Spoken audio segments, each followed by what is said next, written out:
ನಮಸ್ಕಾರ ಫ್ರೆಂಡ್ಸ್, ನಾಡುನುಡಿ ಲೈವ್ಗೆ ಸ್ವಾಗತ. ಸ್ನೇಹಿತರೆ, ಇದೀಗ ಏರ್ಟೆಲ್ ಗ್ರಾಹಕರಿಗೆ ಬಿಗ್ ಶಾಕಿಂಗ್ ಸುದ್ದಿಯೊಂದಿತ್ತು. ರೀಚಾರ್ಜ್ ಬೆಲೆ ಏರಿಕೆಯಾಗಿದೆ. ಹಾಗಿದ್ರೆ ಎಷ್ಟು ಏರಿಕೆಯಾಗಿದೆ? ವಿಡಿಯೋ ಪೂರ್ತಿಯಾಗಿ ವಾಚ್ ಮಾಡಿ. ಪ್ರಮುಖ ಟೆಲಿಕಾಂ ಸಂಸ್ಥೆಯಾದ ಏರ್ಟೆಲ್ ತನ್ನ ಪ್ರೀಪೇಯ್ಡ್ ಬಳಕೆದಾರರಿಗೆ ಭಾರೀ ಶಾಕ್ ಒಂದನ್ನು ನೀಡಿದೆ. ತನ್ನ ಜನಪ್ರಿಯ ರೀಚಾರ್ಜ್ ಪ್ಲಾನ್ಗಳ ಬೆಲೆಯನ್ನು ಇದೀಗ ಹೆಚ್ಚಿಸುವುದರ ಜೊತೆಗೆ ಅವುಗಳಲ್ಲಿ ಸಿಗ್ತಾ ಇದ್ದ ಕೆಲವು ಪ್ರಮುಖ ಪ್ರಯೋಜನಗಳನ್ನು ಗುಟ್ಟಾಗಿ ತೆಗೆದುಹಾಕಿದೆ. ದೇಶದಲ್ಲಿ ಮೊಬೈಲ್ ಟಾರಿಫ್ಗಳು ಕಡಿಮೆ ಇವೆ ಅಂತ ಹೇಳಿ ಕಂಪನಿ ಮ್ಯಾನೇಜ್ಮೆಂಟ್ ಹೇಳ್ತಾ ಇದ್ರು. ಸರಣಿ ಬೆಲೆ ಏರಿಕೆ ಸಾಮಾನ್ಯ ಗ್ರಾಹಕರನ್ನ ಆತಂಕಕ್ಕೆ ದೂಡಿದೆ. ಇತ್ತೀಚೆಗೆ ಏರ್ಟೆಲ್ ತನ್ನ ಅತ್ಯಂತ ಜನಪ್ರಿಯ ₹859 ಪ್ಲಾನ್ ರೂಪಾಯಿಯನ್ನು ಇದೀಗ ₹899ಕ್ಕೆ ಏರಿಸಿದೆ. ಈ ಪ್ಲಾನ್ನಲ್ಲಿ ಸಿಗುವ 84 ದಿನಗಳ ವ್ಯಾಲಿಡಿಟಿ, ಪ್ರತಿದಿನ 1.5 GB ಡೇಟಾ ಮತ್ತು ಅನ್ಲಿಮಿಟೆಡ್ ಕಾಲ್ಗಳಲ್ಲಿ ಯಾವುದೇ ಬದಲಾವಣೆ ಇಲ್ಲದಿದ್ದರೂ ಒಂದು ಪ್ರಮುಖ ಲಾಭವನ್ನು ಕಂಪನಿ ಇದೀಗ ಕಡಿತಗೊಳಿಸಿದೆ.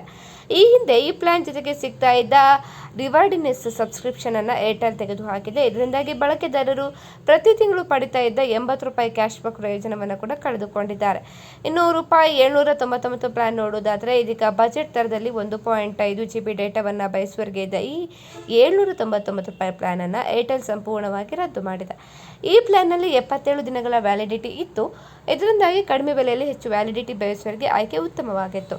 ಇನ್ನು ನಿಮಗೆ ದಿನಕ್ಕೆ 2 GB ಡೇಟಾ ಅಥವಾ OTT ಸೌಲಭ್ಯ ಬೇಕಿದ್ರೆ ಈಗ ₹1029 ಪ್ಲಾನ್ ಆರಿಸಿಕೊಳ್ಬೇಕಾಗುತ್ತೆ. ಇದರಲ್ಲಿ 84 ದಿನಗಳ validity, 2 GB data, unlimited 5G ಮತ್ತು 3 ತಿಂಗಳ ಜಿಯೋ ಹಾಟ್ಸ್ಟಾರ್ ಮೊಬೈಲ್ ಸಬ್ಸ್ಕ್ರಿಪ್ಷನ್ ಸಿಗುತ್ತೆ. ಆದರೆ ಇದಕ್ಕೆ ಗ್ರಾಹಕರು ಮೊದಲಿಗಿಂತ ಹೆಚ್ಚಿನ ಹಣವನ್ನು ಕೂಡ ಪಾವತಿ ಮಾಡಬೇಕಾಗುತ್ತೆ. ಇನ್ನು ಕಳೆದ ಕೆಲವು ತಿಂಗಳಿಂದ ಏರ್ಟೆಲ್ ತನ್ನ ಪ್ಲಾನ್ಗಳಲ್ಲಿ ಅನೇಕ ಬದಲಾವಣೆಗಳನ್ನು ಮಾಡ್ತಾ ಇದೆ. 189ರ ಎಂಟ್ರಿ ಲೆವೆಲ್ ಪ್ಲಾನ್ ರದ್ದುಗೊಳಿಸಲಾಯಿತು. ಈಗ ಕನಿಷ್ಠ ₹199 ಪ್ಲಾನ್ ಇದೆ.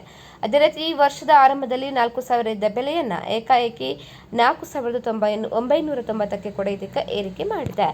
ಸ್ನೇಹಿತರೆ, ಈ ಬಗ್ಗೆ ನಿಮ್ಮ ಅನಿಸಿಕೆಯನ್ನು ಕಮೆಂಟ್ ಮಾಡಿ. ಇನ್ನು ನಮ್ಮ ಚಾನೆಲನ್ನು ಕೂಡ ಸಬ್ಸ್ಕ್ರೈಬ್ ಮಾಡಿ.